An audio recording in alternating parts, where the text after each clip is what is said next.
Nobody has ever started a fight over dishes. I know that sounds wrong. You can probably think of two people right now who have definitely started a fight over dishes. But here's the thing. They didn't. Dishes just showed up at the crime scene. Something else pulled the trigger. This is the first thing most people get wrong about conflict. They spend all their energy on the surface issue, the dishes, the tone of voice, the thing that was said at the wrong moment, and they treat that as the conflict. It isn't. It's just where the conflict finally had enough room to come out. Small conflicts don't stay small because people are irrational. They stay big because the small thing was never actually the thing. The common assumption is that escalation is a failure of emotional control. Someone lost their temper. Someone said something they shouldn't have said. If both people were just calm and more mature, or better communicators, the argument would have stayed about the dishes and ended in 3 minutes. That's a reasonable thing to believe. It's also almost completely wrong. Research from psychologist John Gottman, who spent decades studying how couples fight, found that the specific topic of a conflict predicts almost nothing about how it ends. What predicts everything is the pattern underneath it. Two people can argue about something completely trivial and be in serious trouble, while another set of people can argue about something genuinely painful and come out closer. The content is almost irrelevant. The structure is everything. So the question isn't why people fight, it's why the structure underneath a fight refuses to stay contained. Here's what's actually happening when a small conflict grows. The moment two people enter a disagreement, something shifts in how each person is processing the situation. It stops being about the issue and starts being about position, not consciously or deliberately. But the brain treats being contradicted as a mild threat, and under mild threat, people stop trying to solve problems. They start trying to protect something. What are they protecting? Usually one of three things: their version of events, their sense of being a fair, reasonable person, or their standing in the relationship. Second, that protection instinct activates. The conversation has two layers: surface layer, which is whatever the argument is officially about, and the real layer, which is both people trying to make sure they don't lose something important.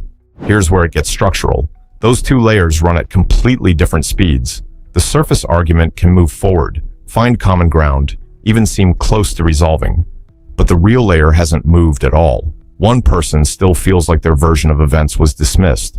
The other person still feels like they weren't treated fairly. And because that layer never got addressed, the surface resolution doesn't hold. This is what researchers call conflict compression. The issue doesn't resolve. It compresses. It gets smaller, pushed down, and it waits. And compressed conflict has a very specific behavior. It doesn't need a big reason to come back out. It needs any reason, which is why the dishes, or a slight opportunity, work so well. The dishes aren't the problem. The dishes are just the latest available exit for something that's been looking for a way out for a while. Now here's where it gets personal. If you've ever been in a conflict that started over something small and found yourself thinking, why are we even talking about this? This is insane. There's a version of that thought that's honest and a version that isn't. The honest version is, I can feel that we've moved away from the actual issue and I want to find it. The version that isn't honest is, this is insane. Therefore, I am the reasonable one. Therefore, I'm winning. Because here's what people rarely notice in the middle of an escalating conflict. Both people feel like the other person escalated.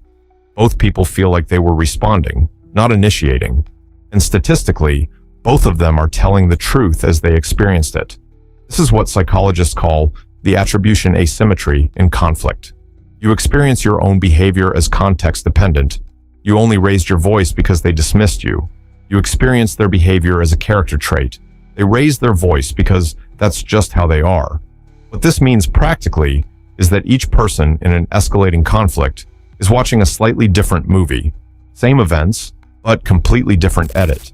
And because neither person realizes the other one is watching a different movie, both of them keep responding to a version of events the other person doesn't recognize. That's not stupidity. That's just how human perception works under pressure. But it is worth knowing about yourself. Because the next time a conflict feels like it came out of nowhere, the honest question isn't what they did wrong. It's what you both stopped seeing. Here's the part nobody talks about. There's a third participant in almost every two-person conflict. It isn't a person.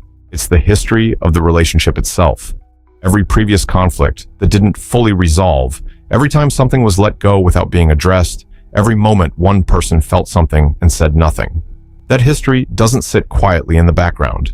It actively shapes how each new conflict is interpreted. A first-ever disagreement between two people is processed very differently than the same disagreement 6 months into a pattern. The words are the same, the tone might be the same, but the person hearing it has a catalog now. They're not just hearing the current comment, they're hearing it through every previous time they felt this way. This is why escalation feels so fast and so disproportionate to people on the outside. To them, it looks like two adults losing it over something minor. From inside the conflict, each person is responding to a much longer story than the current sentence. The current sentence just happened to rhyme with something old and heavy. The practical implication of this is uncomfortable. It means that in any relationship where conflict gets consistently avoided, compressed, or surface resolved, every new argument arrives with compounding interest. Cause, the longer the backlog, the faster things escalate. The dishes aren't carrying the weight of the dishes. They're carrying the weight of everything that looked like the dishes and was never dealt with, which means the actual solution to conflicts that start small and refuse to stay small isn't better conflict management. It's a much lower threshold for addressing things when they're still actually small. So here's where we land. Small conflicts don't grow because people are bad at conflict. They grow because conflict is almost never about what it appears to be about.